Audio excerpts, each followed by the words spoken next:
backward. Fuck. Oh, that's going to be really annoying. I wonder if there's a camera setting for that. Hello. Welcome to the Seal Beam Rally Team. I'm Tyler, and this is my first live stream. Not really sure how this works. It looks like the camera is backward, side to side. Didn't do that before. Anyway, we're going to go through. We have 5 parts cars and a couple extra fun things to look through. So let's go through. The first one that I want to do before we get going is this green 73 Saab Sonnet, and the rest are Corvairs. Let's go over this real quick. I don't know if my dad's running the camera right now, and I'm not sure how well he can see me or if you can see me, but maybe we should move the camera over so we can see the front end of the car now that we know it's working.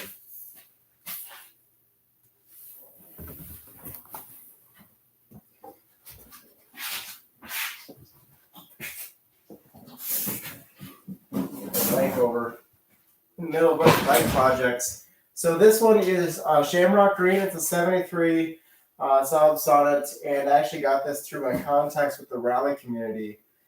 A friend named Kat sold this to me. It was her father's car. He bought it brand new in 1973, and it's a very special car as far as what do you call it? The emotional connection to the car.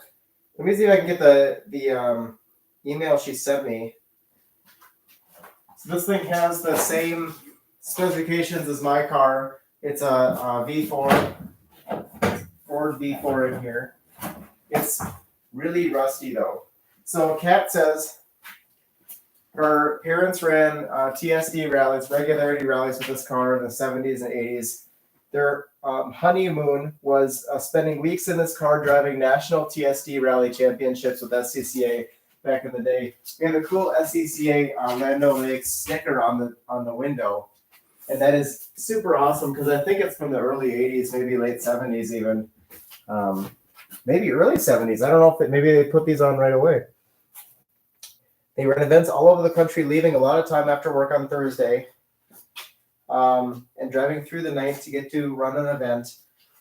They would actually put their daughter Kat in the back of the car. There's very limited room back here. And she would ride in the back of the car sitting backward until she got so old that her head was hitting the roof of the car, and then they took her out and they had to get a different car. And then they did autocross with this stuff as well. So I got full documentation with this car. It comes with an original service manual. All the documents back to the 70s. So it's really cool. It's just a shame that it's really rusty as well. So I'm thinking it's got full interior too though. So it's got nice seats and nice vinyl and everything. There's not much in it, but we can take a look inside. The engine is pretty rough here. It's very rusty. You can see even the carburetor is really badly corroded.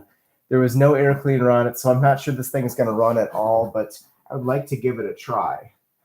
And even here, the light relays. Can you see that with the camera? The light relays are actually corroded through, which is pretty extreme. So we are going to do a video on this, but let's just take a look inside and see if we can get a view of the great interior of this thing. Oh wait, I shut the doors and they locked. We have to go through the back, but we have full interior, nice interior in here. There's no surprises in this one, which is why I did it first. I want to give a little time for the Corvairs, but it's a very cool car. It's got a CB radio antenna on the back, which I don't know what they were using it for, but that's pretty funny because I've thought about putting a ham radio antenna in mine. Otherwise, I think that's it. This thing is very, very rusty. The chassis is very rusty, but everything else is nice. So if I can get it running, I would love to bring it back, put it back on the road. You will be seeing a video on this car in the future. I apologize about all the mess in here because I'm in the middle of like 3 projects right now that they're not ready to post yet.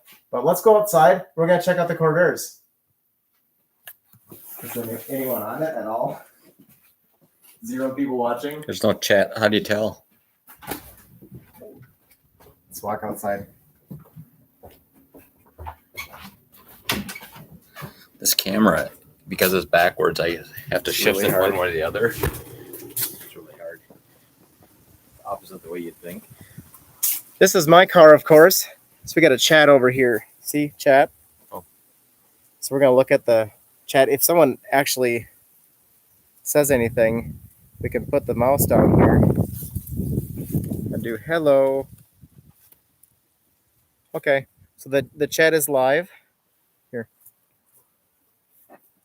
I know I only have 8,000 subscribers right now, but if any of you show up later, feel free to comment on here.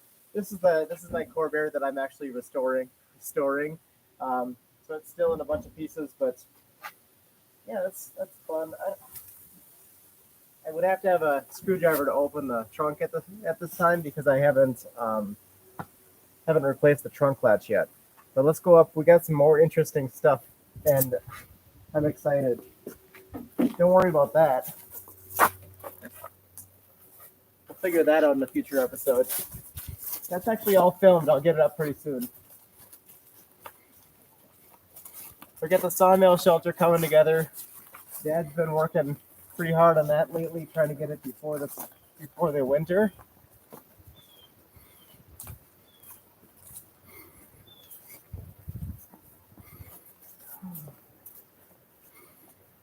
If anyone actually watches this, let me know if the audio is okay with the wind around here. Because mouse needs a bunch of work that I'm gonna probably pull the engine for. You can set it down and we'll go forward with that. How's the field of view here? Can you see the whole car here? The 64? Yeah, this one. Okay. All right. Do you see my head? Yeah. All right. Okay. Well, Dad's gonna plug in the computer maybe, and this is 2 cars I got up in northern Minnesota, up by Lake Mille Lacs.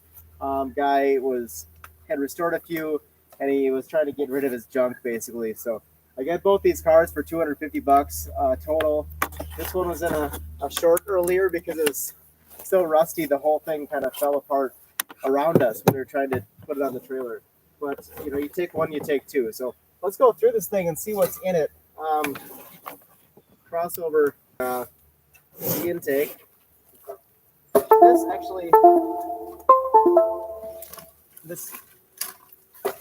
The driver's seat fell out of the floorboard when we picked it up. So that's here. I don't think anything's remotely usable in this. So this is going straight in the scrap pile.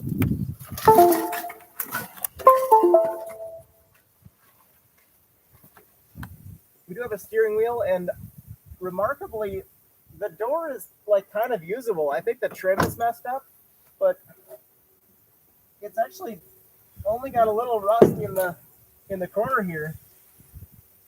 Everything else in here, because we got a big piece of metal. I mean, the whole chassis crossbar behind the seats is completely out. The rear seat is loose. What do we have in here? Here's an air box that's rusted through on the bottom.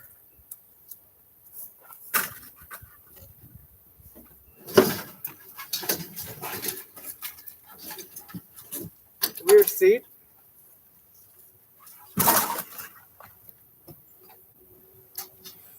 Trim's not really any good anymore.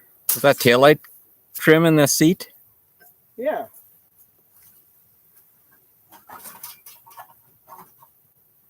So that's the remainder of the taillight bucket.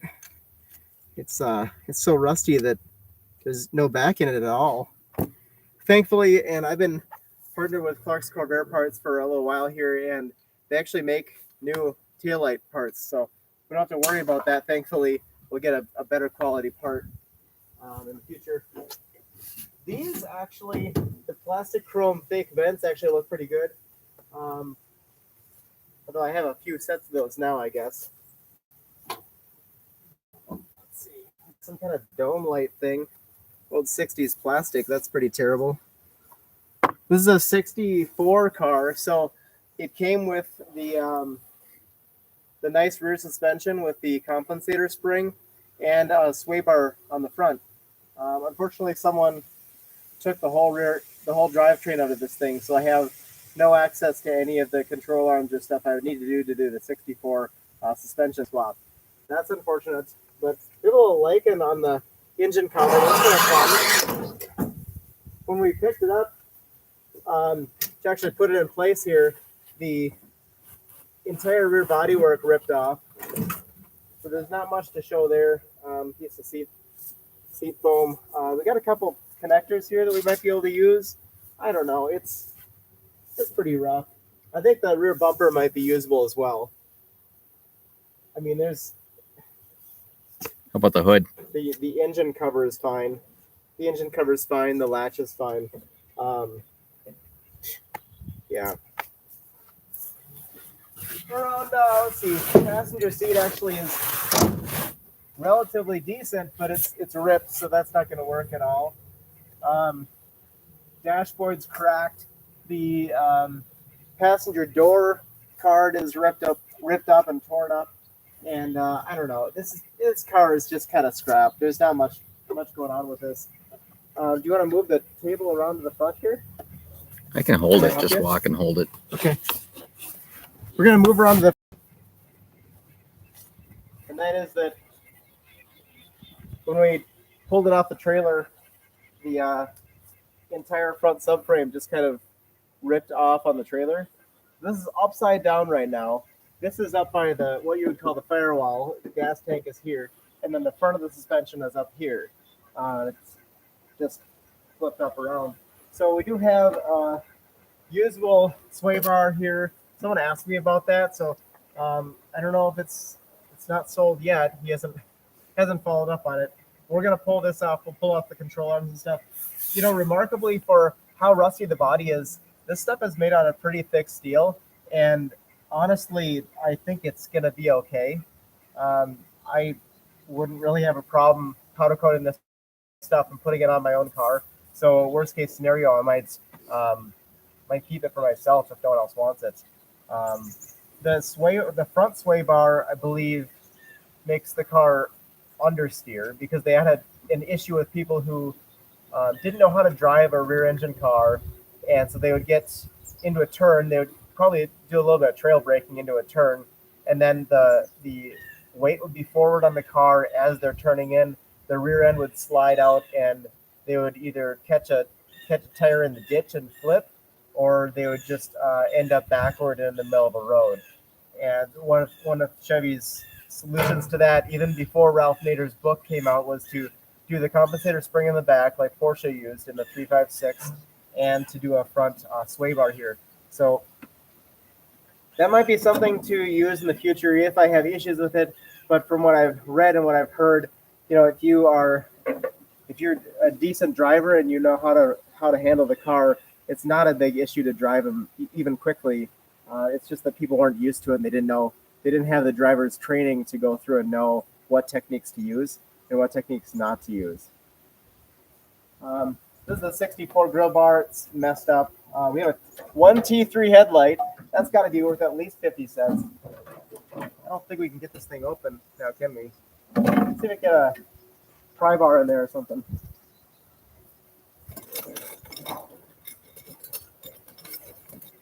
Now, I do enjoy having a variety of cars and variety of driving experiences. So with the Saab, its entire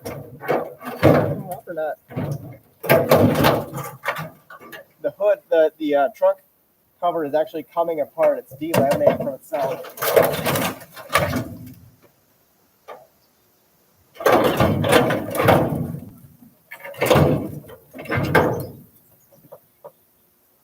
And there's nothing in there. It's still empty. Oh, we have a windshield washer fluid bottle in there. That's kind of cool. It's all plastic.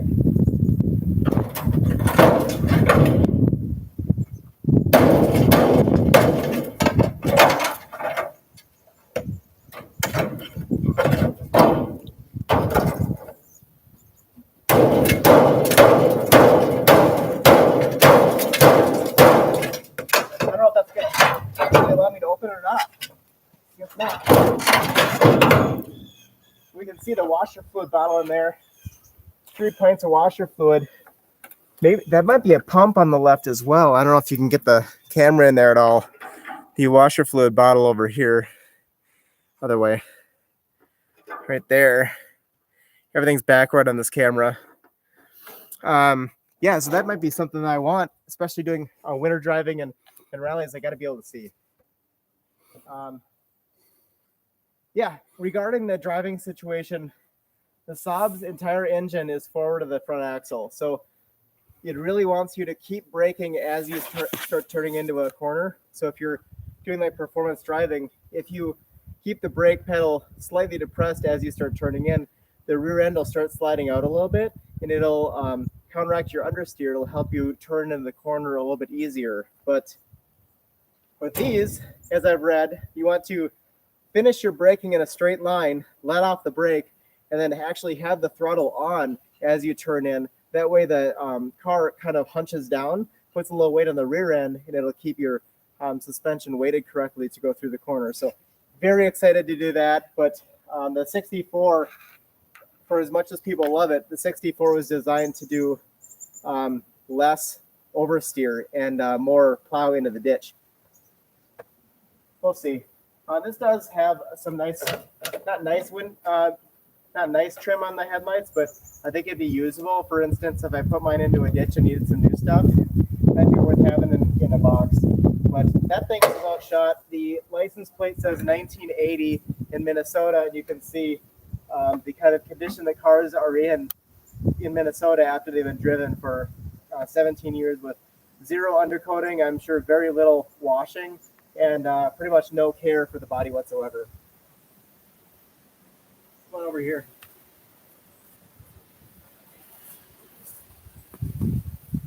Here's the kind of damage we get with trying to pick this thing up. The actually fender cracked in half. Well, not in half, but there's a hole in the fender. And then this thing came way open. I mean, it's really bad. But surprisingly, again, the door has, I mean, it's got some bubbling down here, but overall there are no holes in the door, skin or anything.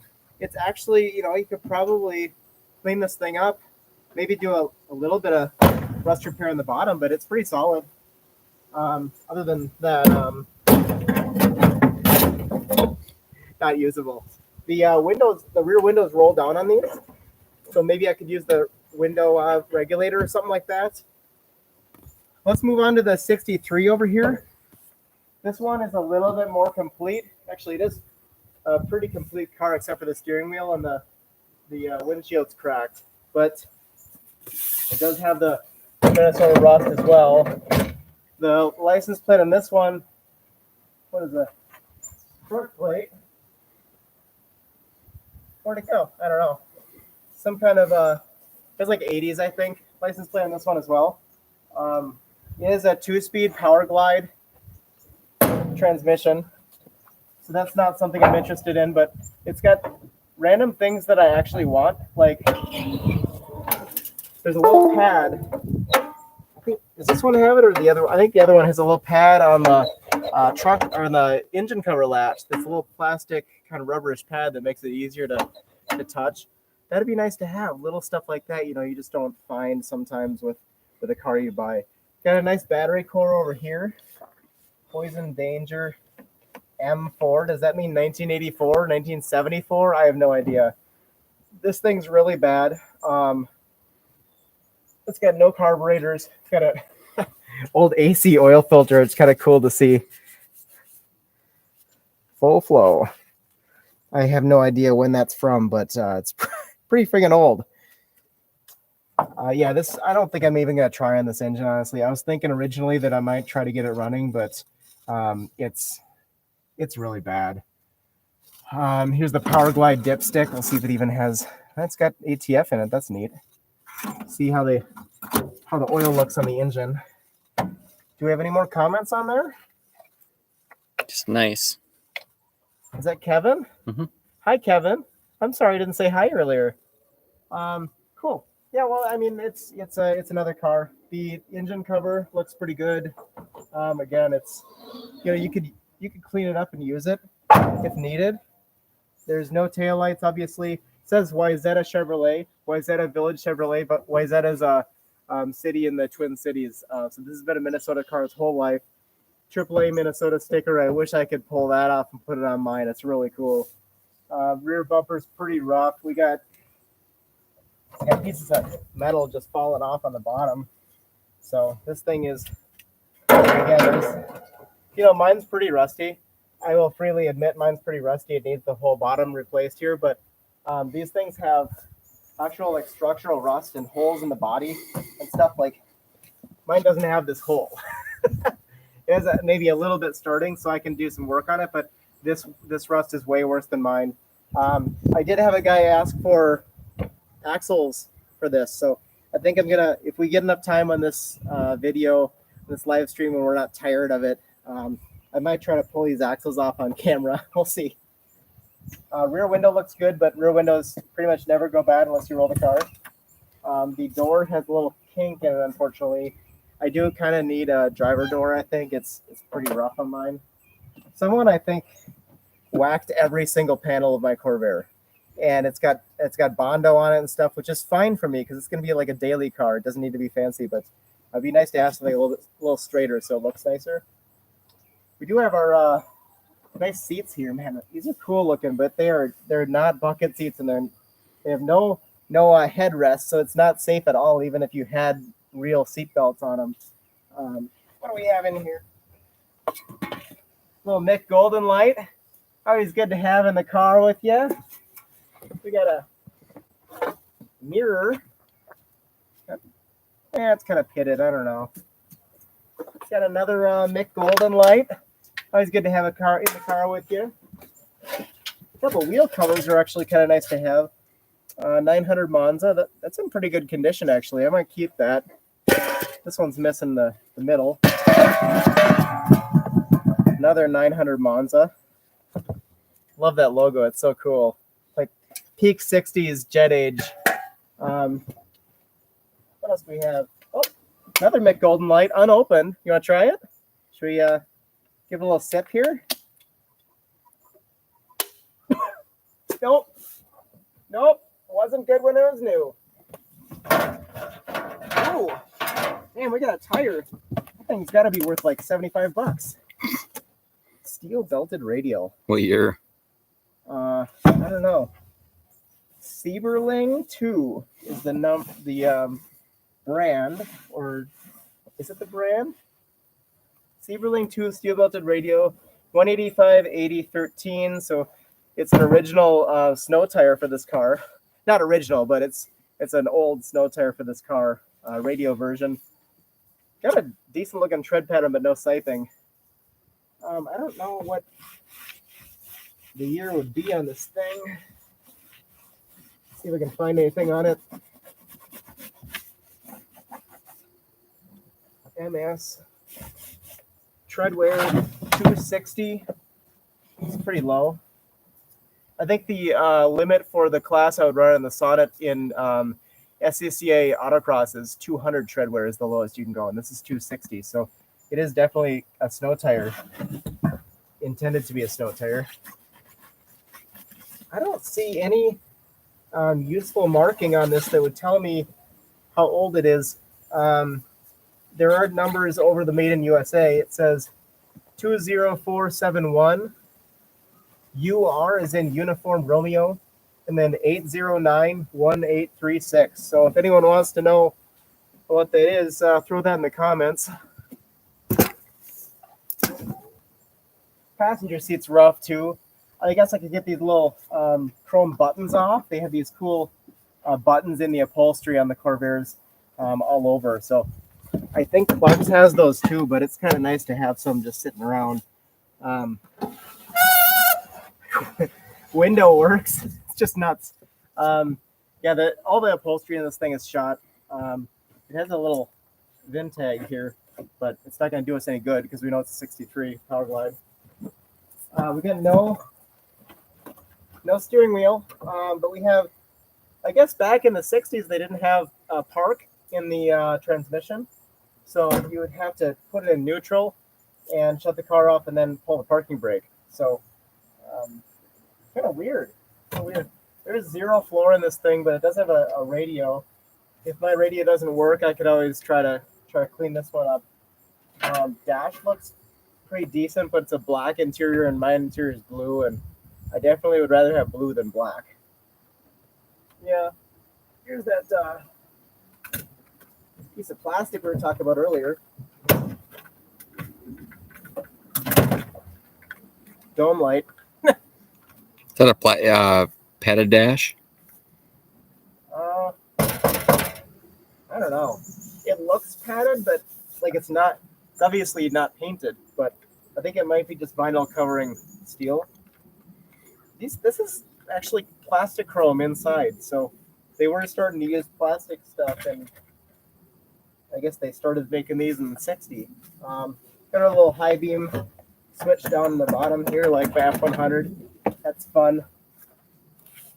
What is in the what's in the trunk of this here rig? Well, we have no fuel filler cap. I like it when they don't have the little chrome thing. I know they have that chrome thing underneath here. Some of them did, but I'm not a guy for ornamentation like that. Oh, we have some nice original style metal wiper blades. Those might be cool to refill.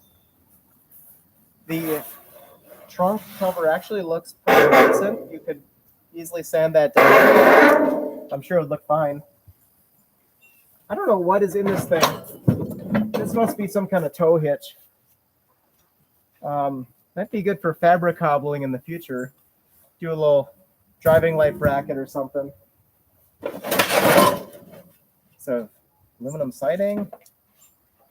Looks like someone was painting with it. That looks like it's obviously a Breakmaster, but it's got to be from like a 90s vehicle or something, or newer. It's got dual outlets, so a dual circuit brake on this thing.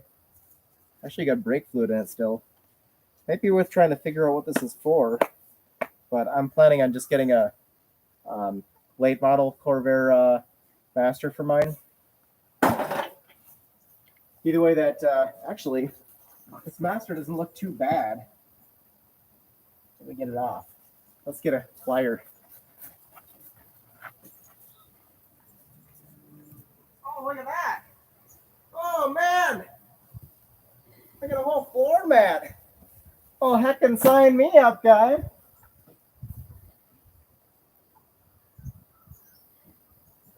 All right. Anyone else in the chat? All right. Well, if you see this later, a belated hello to you. I think this is a screw top. Wow.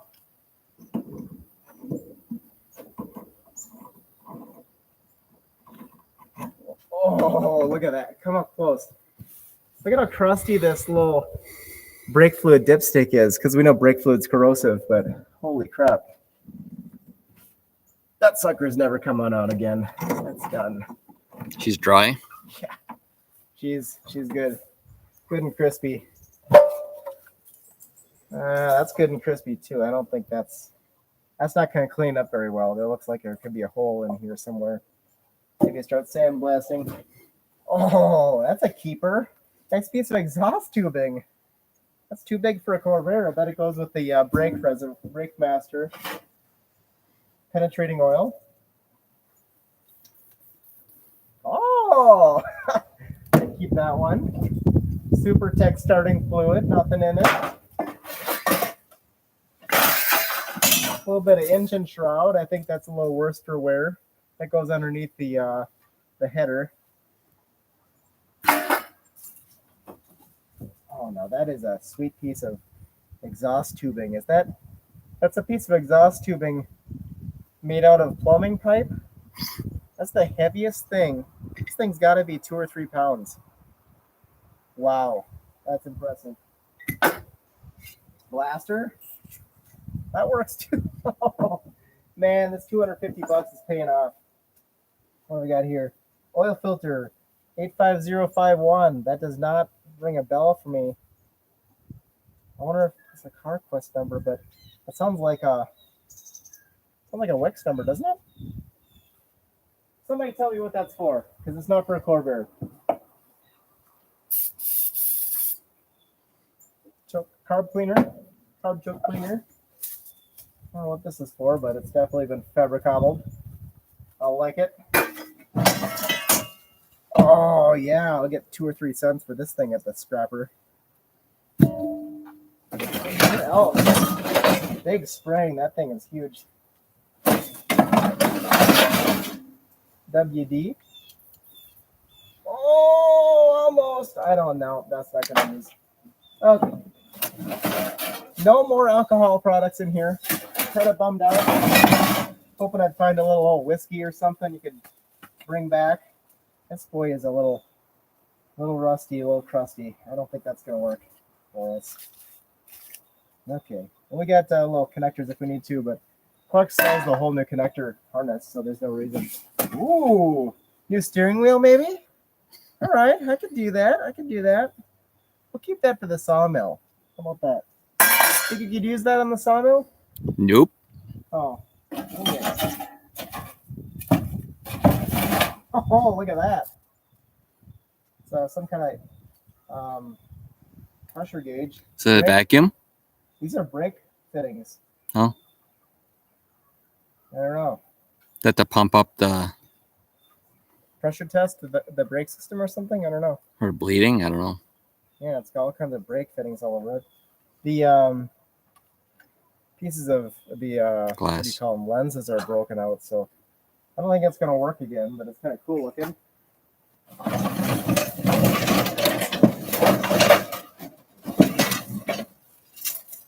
Oh, spark plug wire. We could use that. Set that aside. Headlight bucket. A little bent. All right. Well, let's Oh, Ooh, we nice. got a comment. It's an AC charger set. an AC charger that has brake fluid lines, huh? Cool. Well, these don't have AC, so it's useless. One of I have 6 cars now, and one of them has AC, so doesn't really help. Ooh, bungee cord. That's nice. Kept the trunk shut for years, I'm sure. I think we'll let that rest for good. When we tried to pick this thing up, we actually hooked it on the trunk latch, and it ripped the latch out of the sheet metal, unfortunately. So that's messed up, and the front end bodywork's messed up. But I mean, the trim wasn't in very good condition either, and it's just whatever it is. The front bumper's got a couple dents. I'm not sure I'm going to be able to use that stuff anyway. Get a close up of this rust real quick. Yeah. That's a nice Minnesota car rust, and then some mud on top of it. See if I can crack that off. Yeah.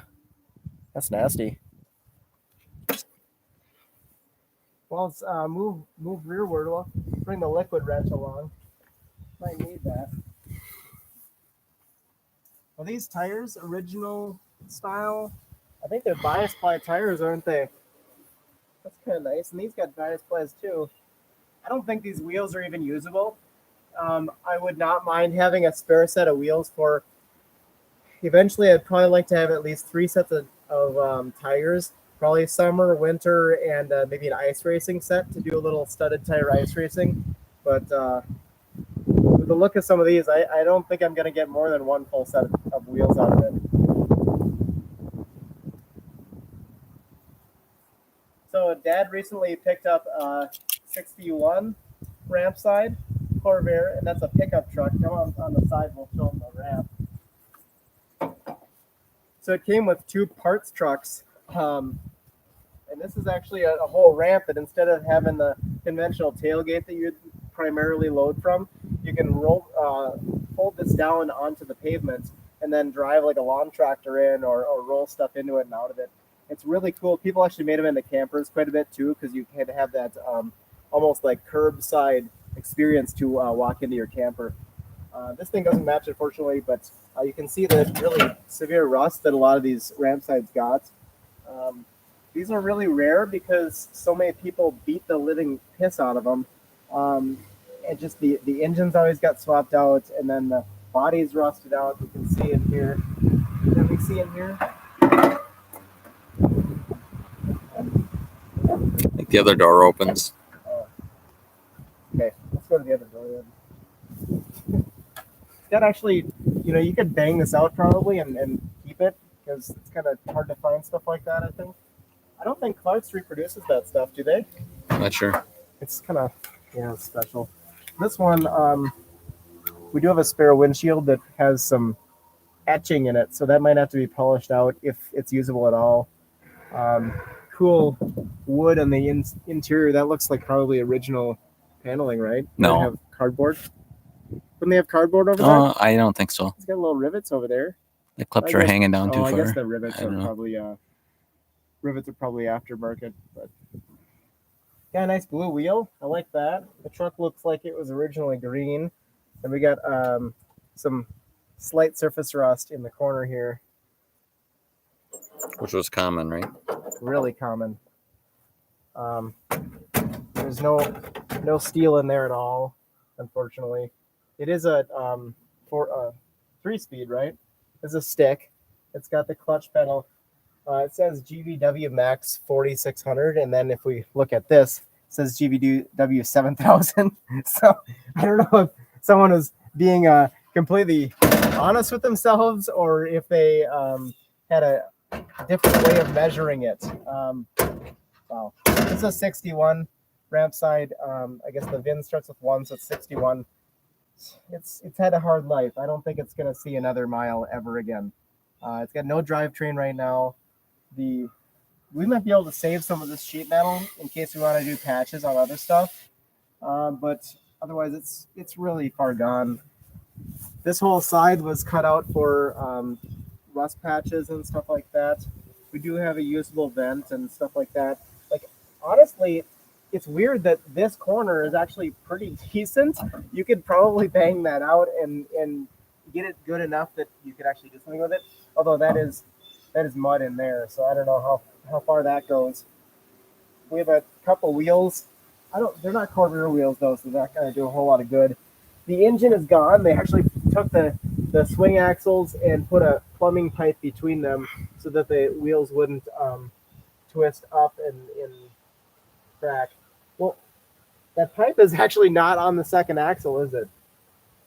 It's just hanging out with the wow. Probably fell off when we dropped it off the trailer. Yeah, but since the wheel bearings are spherical, it allows the axles to I pivot. see it there. So the axle is actually bottomed out and rubbing on the control arm right now because it's not a solid axle. It actually can move a little bit.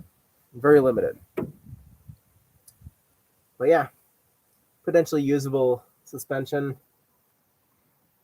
The rear subframe might work. But So this is the actual engine. Why don't you open that? so we've got this cool spring actuated tailgate thing. Yeah, so my dad wanted to point out this is the actual engine. Here's the oil check, the dipstick. So that goes in, there's a different block for the truck engines. The car engines, I think, have a dipstick right here. And they go straight down. But since the truck, you'd have to check your oil in here. You'd pull it out of this side. They needed a different block, and I think a different rear cover as well to make that happen. Got a 3-speed transmission here. It's an HA, so that means it's a 62 through 4, I think. 3-speed with a 327 gear set, which is the highest gearing you could get, the kind of like highway gearing. So it is actually something that we probably want to keep a hold of for a future project that we'll talk about in a little bit. If you climb in, you can pull that wire and that ramp will open, and then we can look at that stuff. Let's do that. I'm gonna go and grab it.